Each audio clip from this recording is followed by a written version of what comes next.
Her triumphs. I took a group of women that didn't believe in themselves, and I just believed in them. Her trials. I never wanted to go to practice. I was losing a ton of weight. Her story. I just put my faith in God and just trusted the system. Her why. I want people to see what I did and say, oh, that's so awesome. I'm going to be better than that. That would be how I hope that this journey ends.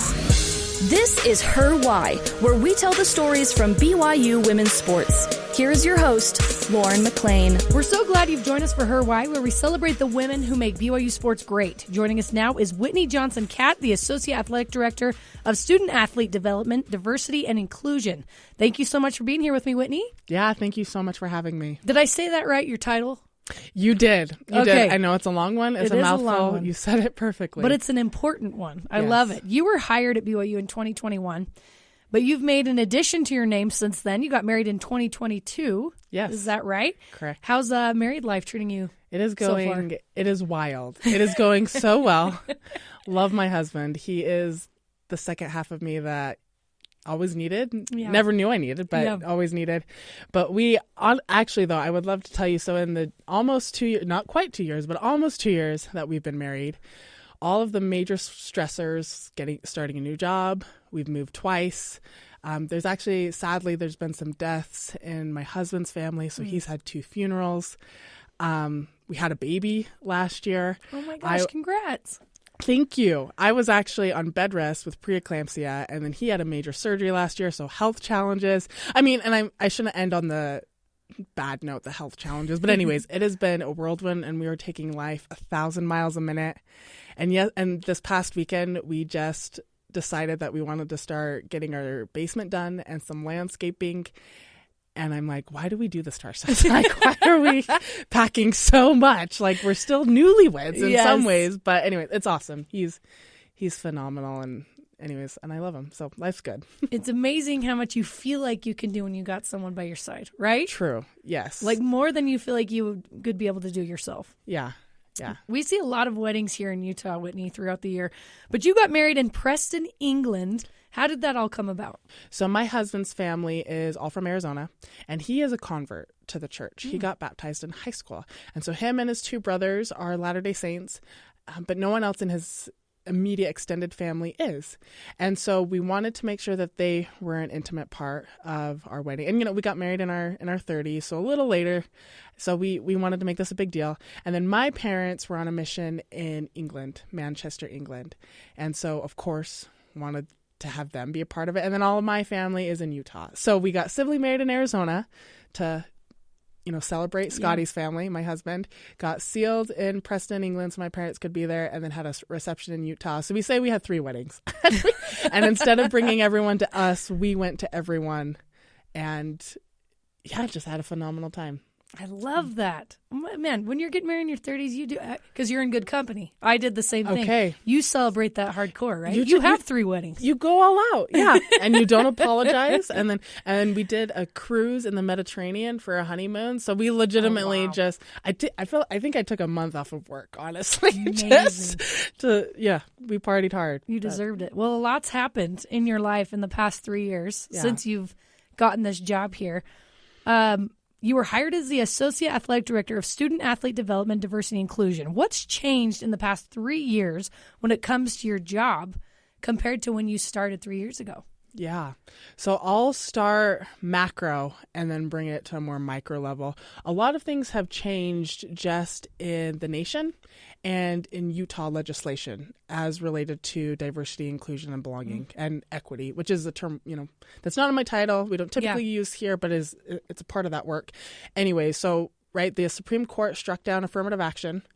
And then starting this year, the Utah House Bill 261 is going to be in place, which, makes some changes to to how we operate in this space, the Equal Opportunity Initiative, right? Mm-hmm. So those things have certainly, and even though BYU is a private institution, and a lot of people think that those external policies, laws, legislation don't impact us, it does. right? And specifically for me being in the athletics industry, this work is navigated differently. It's the same work, but it has different names, right? And so, me in athletics, I liaison with a lot of people for whom these types of changes are a huge deal, right? So just how I think of, and BYU entered the Big 12, right? So how I work with my Big 12 colleagues, how I liaison with the Big 12 conference, how we even the words we use in these types of discussions has changed over the recent years. So that's external to BYU, but just those macro influences. Right. And then internal to BYU, the Office of Belonging, the co-rep report, which actually that came out before I was hired, but is still something that's relevant, right, and still being talked about and trying to implement those recommendations that the Committee on Race, Equity, and Belonging proposed 3 years ago. And then, with the new Office of Belonging, that's changed how we navigate this work here. The Office of Belonging, first off, I work very closely with a few individuals from the Office of Belonging, and they are phenomenal. So I'm really, really grateful to have added to the team, right, or the community that's doing this work here on campus. But that does add another level of liaisoning and communicating and collaboration.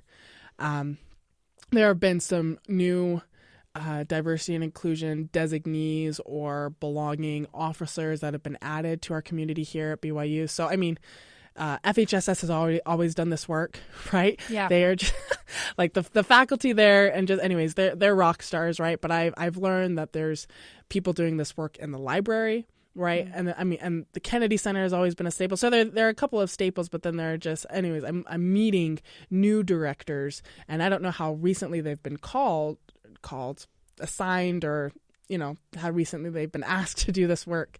But anyways, there's just been some internal things with that, and then I've changed, right? Yeah. So I am not the same person I was 3 years ago when I was first hired. I have a much better understanding of the climate here at BYU, the relationships that influence this work here at BYU. I have a much better idea of what student athletes, coaches, administrators need, want, and don't think they want, or don't think they need, but maybe probably do. And just anyways, so a lot has changed in 3 years. And some of it has been extremely positive. Some of it has been extremely hard and negative. And it's just all part of this work. You're mentioning when you were talking about all the external things that you have to pay attention to as well. Does that make your job a little bit more difficult? You have to pay attention to what's going on in the legislature. You have to pay attention around the Big 12. That's a whole lot. Does that make your job a little more difficult? Yes, I would say, and also more exciting. So I was at a conference, or in January, I was asked to be on a panel. It's the NCAA convention, right? So it's where Division I isn't super involved. I'm sorry, I'm getting into a lot of athletics stuff now. I love it. Most people probably don't care. But anyways, there's a convention every year that's held with athletics. And for Divisions 2 and 3, they do a lot of voting. So it's a lot of legislation, lobbying, right? Division I doesn't vote at the NCAA convention. So some Division I schools, most go just to have representation and to go to some of the sessions and just learn what's happening in the landscape. Division I usually votes at another meeting in the summer. But anyways, the convention is a time for pretty much everyone in collegiate athletics to come and just get on the same page with a couple things. So anyways, I was asked to be on a panel hosted by the NCAA Office of Inclusion. And I was there, the other panelists, I thought I knew a lot of this work. I'm always learning. Yeah. But hearing them talk about some of the things that they navigate and some of their expertise, I labeled them as philosophers, and just their level of having to balance all of this external change, right? And just the external climate. So anyways, learned a ton from them, and I'm continuing learning a ton. But yeah, it's a lot to keep track of and a lot to navigate. So it's definitely a level of my job that I don't think I anticipated. I think I was ready for the micro and kind of the intimate change that I wanted to build in the athletics department here at BYU. But the way the nation has navigated diversity and inclusion and belonging the past couple of years, that's honestly, it's been sad to see. Because, after the major focus in 2020, it seems like we're kind of reverting back to, okay, that happened, but we're moving on. And that's really how you need to think about this work. There's pre-2020, during 2020, and now we're in this post-2020 era. And it is a lot. So sorry, that was a long answer. No, I love it. But yes, there's layers and levels to this work. Oh my gosh. And then you do have to focus, like you mentioned, on making a change and a difference here in this small community, large community, if you think about it, but of BYU athletics and beyond. What does that mean to you when you think about really the influence and impact that you can have on these student athletes? Yeah. So the reason I got into this work is, and even not even diversity and inclusion as a work, but college athletics in general, the reason I wanted to work in collegiate athletics is because I wanted to make a change and I wanted to help support student athletes during their collegiate experience. I was a student athlete, so it's something that I was intimately invested in and had some experience with, and I loved my student athlete experience, don't get me wrong, but there were so many points during that where I was miserable. And so I wanted to get into this work because I didn't want student athletes to have to be miserable, and I wanted them to have a better experience than I did.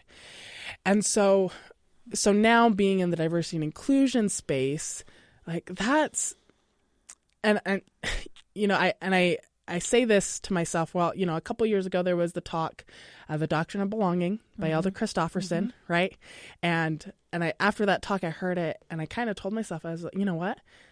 There haven't been talks of the Doctrine of Compliance or the Doctrine of Fan Experience or even the Doctrine of Business Management, right? All of those things are really important in our athletics department, but no other associate athletic director has had their job description on blast at General Conference. So I recognize that what I do and what our department aims to do is the work of belonging, and it's a gospel principle. And so tying that in with my desire to just influence the student athlete experience, that's, at the end of the day, it's helping the one, right? And in my job, there are so many losses. Sometimes the only wins that I have are just positive conversations that I've had with a student athlete one day that turned out well. And I just have to focus on that because, making change, making macro change or institutional change or organizational change, it's hard. Any kind of change you want to make is just hard. Right. And so you tackle it, you go after it, and then you focus on the one-on-one wins that you can have with individual people.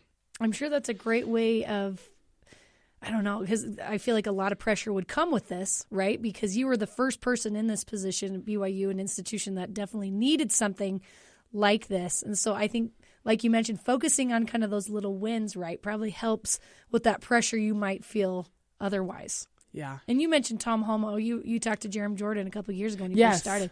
And you mentioned he's been a really big influence with this, right? Yeah. I called him the point guard in that interview. Yes. Still would call that. Yes, he is leading the charge. He is so passionate about and he is so passionate about student athletes and our student athletes, right? I don't know an athletic director like him that is just so invested in our student athletes. And so this is, just the fact that my position was even created is a testament to just his care and love for student athletes. So I'm definitely taking his lead and want to, and I'm here to support him and then just help and support our entire department, right? Because again, I'm not an expert in compliance, fan experience, any of those other vital aspects of our department, and yet belonging is something that needs to be an integral part of everything that we do. So it's really communicating and coordinating with each of our unit leaders on, okay, what should belonging look like in your area and how do we execute that? Coming up, Whitney talks about her life growing up in Utah and her experience of beginning to accept and grow into her racial identity understanding.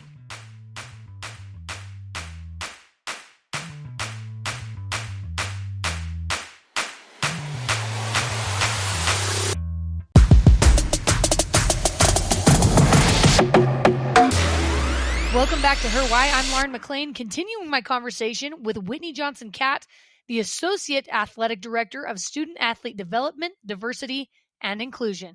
You worked at Indiana University in student athlete development, which included working on diversity and inclusion. Yeah. What inspired you to pursue a career focused on that specifically? So I grew up here in Utah. Right, Dad's Black, Mom's white, so I'm biracial. And you know what? We really didn't talk about race growing up, which surprises people. What has surprised me, now looking back, like, why didn't we ever talk about this? I remember the first conversation that I remember having with my dad about race was actually when I was in college. And so, and I think my parents did that intentionally, because I think their whole thing was, we are an eternal family. Let's focus on eternal principles, right? And so they did that because they thought that would be the best for us. And though I had a phenomenal childhood and love my parents dearly, and I think they did a phenomenal job raising us, I'm biased. I do think that maybe hindered a little bit of my own racial identity understanding. And so I remember growing up in high school, and there was one instance, one of my teammates, so her father was actually an immigrant from South Africa, white, male, South African. And so she came up to me one day and said, "You know what, Whitney, I realize that I'm more African than you are. Like, even though you're Black, I'm more African than you." And I was so angry when she said that, so angry, but I could not articulate why. Yeah. And I could not articulate, like, okay, why does that matter? And I realized, and now looking back, I can articulate it better, but even just in the moment, what I wanted to say to her, and I didn't, but I just thought, well, you're not the one who's being called out as being the brown girl in class. Like, you're not the one who's, being judged on their athletic ability, saying that you didn't have to work for this. It all came naturally, right? You're not the one that's not going on dates because, I'm just not into Black girls. Like, you're not the one dealing with all, like, you can be as African as you want, right? But you're not the one dealing with any of it. So anyways, just had a lot of microaggressions in high school, a lot of experiences that really turned me off from race and from the whole diversity and inclusion theme, right? Like, I didn't want to be Black because what I was conditioned to understand what being Black meant were all negative things that didn't fit who I was. And so I wanted nothing to do with that. So that's probably the other reason we didn't talk about race, is because I didn't initiate it. Right. I wanted nothing to do with race or the fact that I was Black or any of that. So yeah, it wasn't until I got to Indiana University and they asked me to head up some diversity and inclusion initiatives, and I didn't want to. I didn't want to, so I tried to push it off and said, actually, I think this other employee would be great at that. and my boss said, I don't even know if she said, like, no, Whitney, you're doing this. I think she just kept giving me assignments, and it was just clear, like, no, okay, like, I'm the one who's stuck doing this. Yeah. But of course, being from athletics, right, I'm not going to go halfway on anything. Like, if I'm asked to do something, like, I'm gonna do it well. Yeah. And I'm gonna do it the best that I possibly can. So that's where I started to really engage one-on-one with our student athletes who were ethnically diverse, and I heard their stories, and their stories were so similar to mine. The biggest difference being that instead of them hating who they were or hating what they look like or wanting to eschew race, they wanted to embrace it, and they wanted to understand one another, and they wanted to have discussions around it, which was a reaction that I'd never had, and it was new to me, and it was novel. And so I still thought, like, oh, like, I don't need diversity and inclusion. Like, I'm fine on my own, but I'm going to do this work for these student athletes who I care about and whose experience I want to influence.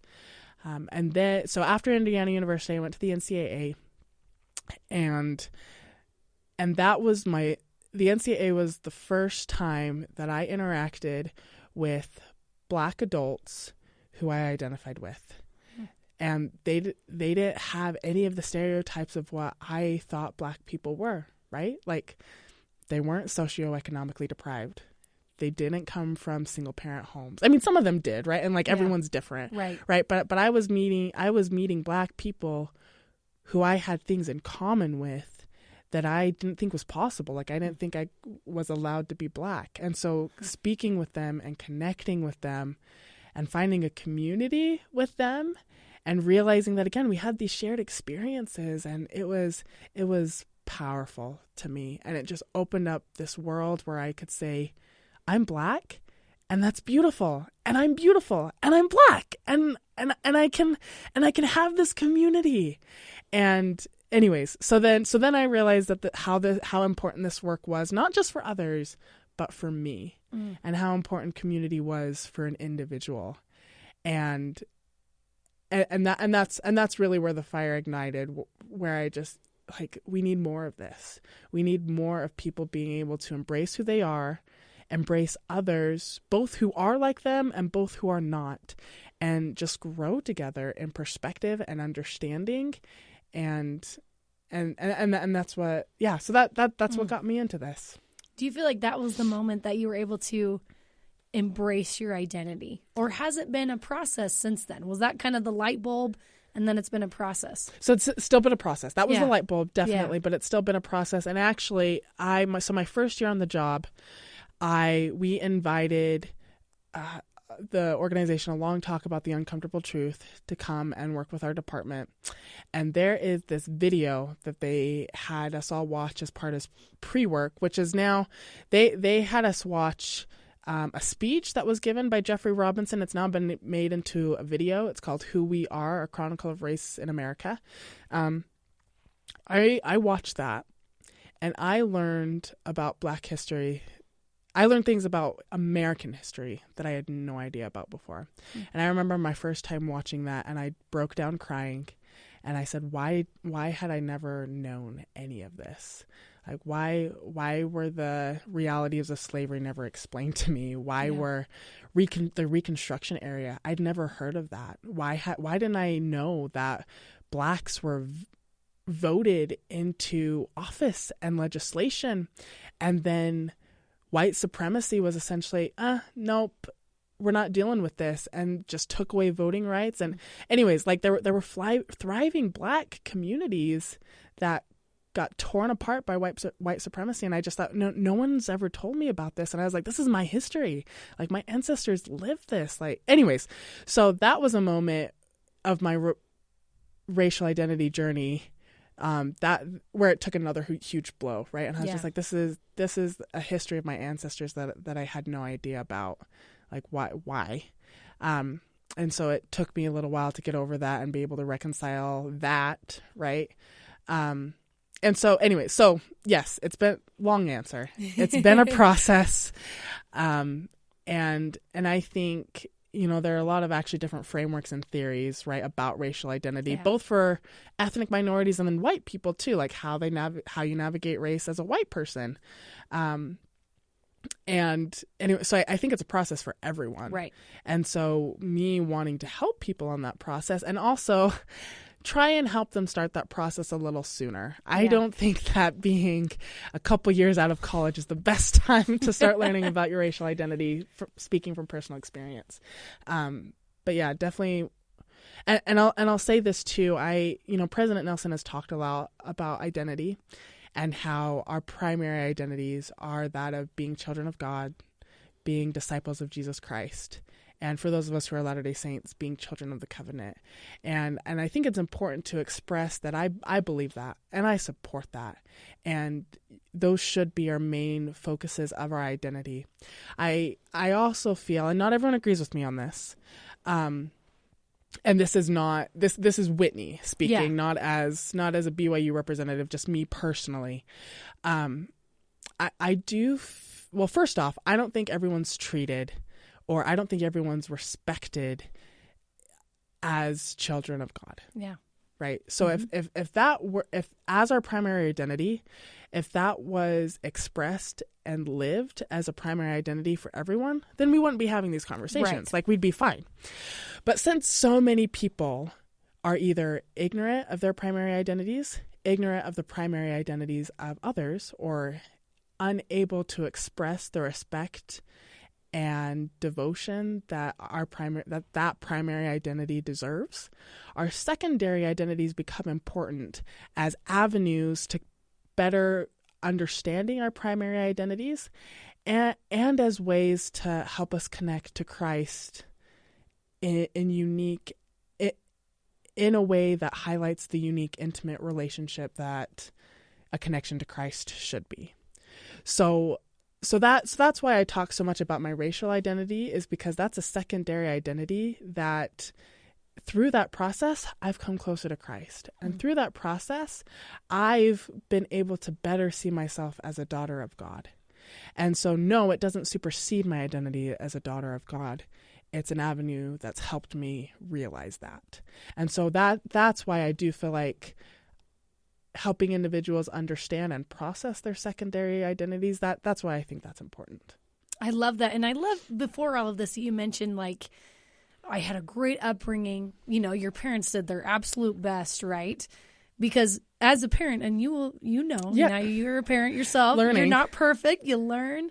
I'm sure your parents are grateful to be learning all this. They probably learned a lot with you. Yeah. Did that happen? Yeah. During this process? I think so. And it's been, so I'll actually share a brief experience that I had with my mom. So it was at the beginning of me taking this job.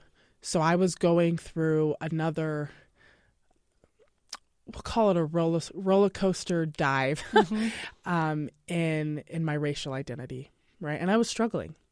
And I went, so again, my mom's white, comes from a white family. We were at my grandmother's house, and my aunts and cousins, they were coming from a place of wanting to better understand. Yeah. I was not at an emotional place where I could handle the conversation. And I didn't express that at the beginning of the conversation, which, in hindsight, I wish I would have had those words and used those words. But they initiated conversation I wasn't emotionally ready for. And so they started talking about how up until very recently, they thought Black people were cursed. And they talked about conversations that they'd had with my dad, or, and just like that's what they learned in Sunday school. That's what they learned growing up here in Utah. Like they thought Black people were cursed. And so they wanted my opinion on that. And I was angry. And again, just emotionally unavailable for that conversation. So didn't go well. I leave with my mom, and we're processing that conversation together. And I can't remember exactly what she said, but it was just a moment where I think she realized, like, wow, this is real and this is heavy for my daughter. Whitney has so many good things to talk about that we're going to have her back for a second episode. In our next episode, Whitney talks about her college basketball careers at New Mexico and SUU, how she came to the decision to serve a mission for the Church of Jesus Christ of Latter-day Saints, and more about her career at BYU. Thanks also to Annie Robinson and Sydney Simpson for producing this episode. Cleon Wall is the senior producer. Her Why is a production of BYU Radio. You can download and listen to all episodes of Her Why on the BYU Radio app or wherever you find podcasts. Her Why is a production of BYU Radio.